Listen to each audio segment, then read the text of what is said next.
네, 2022년 12월 27일 뉴스 리딩 시작하겠습니다. 내년 6월부터 사법관계와 행정 분야에서 만나이로 표시 방식을 통일하는 관련 법이 공포됐습니다.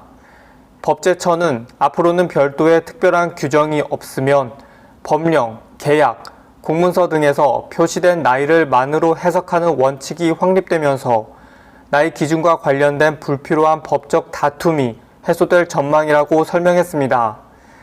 행정기본법 및 민법 개정에 따라 만나이 통일은 2023년 6월 28일부터 본격 시행될 예정이라고 법제처는 덧붙였습니다. 자율주행 버스가 국내에서 최초로 간선 급행 버스, 이른바 BRT 노선을 운행합니다. 국토교통부는 오송역과 세종시외 버스터미널 간 22.4km 구간을 운행하는 BRT 전용 자율주행 버스 서비스를 개시한다고 밝혔습니다. 그동안 서울, 상암, 제주 등 자율주행 시범 운행 지구에서 자율주행 승용차가 주행한 적은 있지만 버스 형태의 자율주행차가 간선 도로를 운행하는 것은 이번이 처음입니다. 임신성 당뇨를 겪은 여성은 출산 후 2형 당뇨병이 발생할 위험이 상당히 높은데요. 이러한 위험을 커피가 낮추어 줄 수 있다는 연구 결과가 나왔습니다. 미국 영양학회 학술지인 임상영양학 저널 최신호에 발표된 내용을 보면 싱가포르 국립대학 의대 산부인과 연구팀이 임신성 당뇨 병력이 있는 여성 4,522명을 대상으로 진행한 연구에서 커피를 하루 4잔 이상 마시는 여성은 커피를 전혀 마시지 않는 여성보다 당뇨병 발병률이 54% 낮았고 두세 잔 마시는 여성은 17%, 한 잔 이하로 마시는 여성은 9% 낮았다고 밝혔습니다. 이러한 효과는 커피에 다량 함유된 폴리페놀 성분 때문일 수 있다고 연구팀은 설명했습니다. 네, 2022년 12월 28일 뉴스 리딩 시작하겠습니다. 내년부터 아이를 3명 이상 키우는 다자녀 가구는 자동차를 구입할 때 300만원까지 개별 소비세를 면제받을 수 있게 됩니다. 아이의 수능 응시료나 대학 입학 전용료로 지출한 금액도 15% 세 공제를 받을 수 있습니다. 기획재정부에 따르면 국회는 이런 내용을 담은 개별 소비세법과 소득세법 개정안 등을 처리했습니다. 일상생활에서 걷는 하루 발걸음 수가 많을수록 당뇨병 예방에 큰 도움이 된다는 연구 결과가 나왔습니다. 미국 벤터빌트 중계임상심혈관 연구센터의 한 연구팀이 5,677명을 3.8년간 추적 연구자료를 분석한 결과 이 같은 사실이 밝혀졌다고 헬스데이 뉴스가 보도했습니다. 연구 결과를 통해 연구팀은 당뇨병 예방을 위해서는 일상생활 속에서 매일 몸을 자주 움직이는 것이 중요함을 보여주는 것이라고 설명했습니다. 서울 성동구는 2023년부터 자녀를 출산한 관내 모든 가정에 산후조리비 50만 원을 지원한다고 밝혔습니다.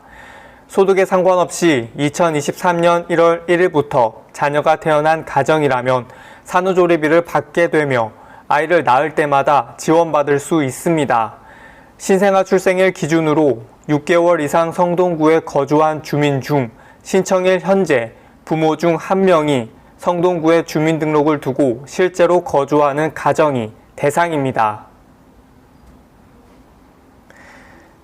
네, 2022년 12월 29일 뉴스 리딩 시작하겠습니다. 내년 1분기 전기 요금이 가계 기업에 큰 충격이 가지 않는 범위에서 상당 부분 오릅니다.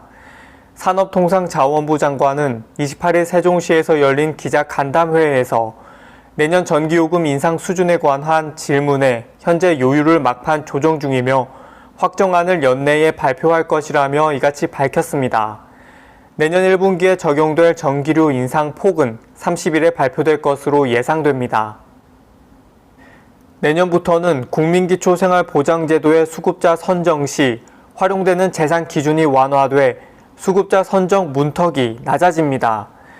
이와 함께 재산 범위 특례액과 주거용 재산 한도액도 상향 조정해 수급자 선정 기준이 완화됩니다. 보건복지부는 기본재산 공제액 기준 변경은 정부의 국정 과제 중 하나인 국민 맞춤형 기초보장 강화 추진의 일환이라며 주거재산의 가격 상승을 반영해 현실에 맞게 지역 구분과 공제액 기준을 보완했다고 설명했습니다. 각종 성인병의 주범으로 꼽히는 대사증후군을 예방하려면 유산소 운동과 근력 운동을 병행하는 게 가장 효과적인 것으로 나타났습니다. 인제대학교 서울백병원 가정의학과 연구팀은 2014년도에서 2019년 국민건강영양조사에 참여한 40세 이상 한국인 22,467명을 대상으로 평상시 개인별 운동 유형이 대사증후군에 미치는 영향을 분석한 결과 이런 연관성이 확인됐다고 밝혔습니다. 유산소와 근력 운동을 병행했을 때 남성의 대사증후군 발병 위험이 35%로 낮았고 여성은 26%로 낮은 것으로 집계됐습니다. 연구팀은 이번 연구로 볼 때 성인병 예방을 위해서는 한쪽에 집중하기보다 운동을 병행하는 게 가장 좋다고 공고했습니다. 네, 2022년 12월 30일 뉴스 리딩 시작하겠습니다. 한국소비자원은 수입 돼지고기 등 주요 품목에 대해 일시적으로 관세율을 낮춰 부과하거나 부가가치세를 면제했을 때 일부 품목 소비자 가격이 내려갔다고 밝혔습니다. 대형 마트, 온라인 등 유통채널 수입 삼겹살 소비자 가격을 분석한 결과 캐나다산 냉장 삼겹살 100g당 소비자 가격은 올해 6월 1,946원에서 10월 1,792원으로 7.9% 하락했습니다. 미국 인플레이션 감축법 IRA의 북미 최종 조립 요건을 충족하지 못해 미국 정부의 보조금 대상에서 제외된 한국산 전기차도 리스 등 상업용으로 판매할 경우 보조금 혜택을 누리게 됐습니다. 미 재무부는 IRA의 전기차 세액공제 규정과 관련한 추가 지침을 공개하면서 세액공제를 받을 수 있는 전기차의 정의를 자주 하는 질문 형식으로 안내했습니다. 재무부는 상업용 전기차를 납세자가 재판매가 아닌 직접 사용 또는 리스를 위해 구매한 차량으로 정의했습니다. 세계 사람들의 수면 시간은 30대 초까지 점점 짧아지다가 그 후 50대 초까지 가장 짧은 수면 시간을 기록한 뒤 다시 길어지기 시작한다는 연구 결과가 나왔습니다. 영국 유니버시티 칼리지 런던의 휴고 스피어스 심리 언어학 교수와 프랑스 리옹 대학의 앙투안 쿠르트로 인지행동과학 교수 연구팀이 세계 63개국의 73만 187명을 대상으로 평생 수면시간 패턴 변화와 국가별 차이를 분석한 결과 이 같은 사실이 밝혀졌다고 사이언스 데일리가 보도했습니다.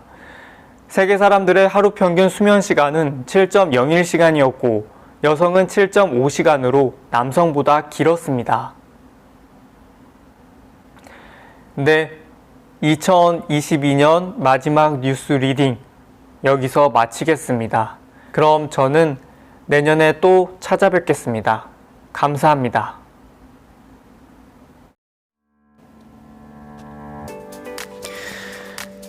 네, 안녕하세요. 곰살궂은 남자입니다. 벌써 2022년도가 저물어가고 2023년도가 찾아왔습니다.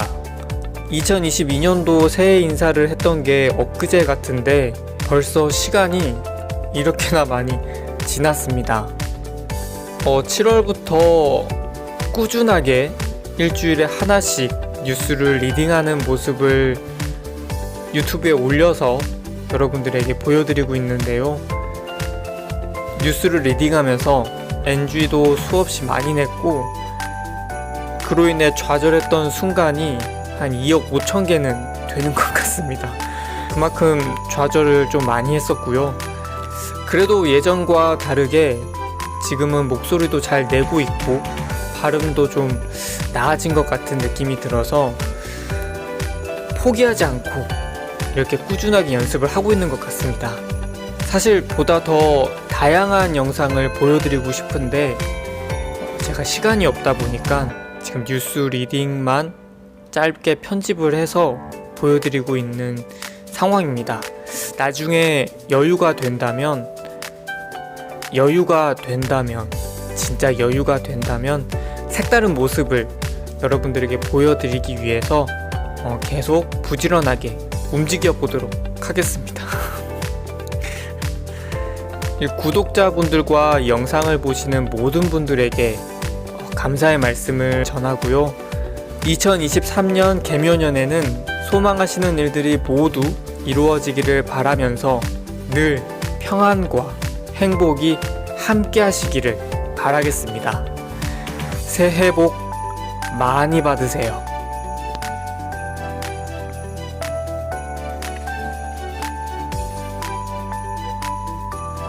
그냥 인사하겠습니다.